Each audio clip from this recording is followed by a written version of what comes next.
जय मियां खलीफा।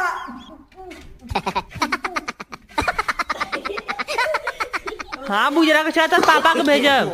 तोरे पापा के मियां खलीफा करत है ना ना भेजे का लगा हंसत है ना बुजरा का हंसा मियां खलीफा का देखा तक चूतर अपन तू दांत नहीं पड़ा था। चला तेरे मम्मी दिखावा थी बुजरा के चला ना दिखा लुका मत तू जो मियां खलीफा के चक्कर में।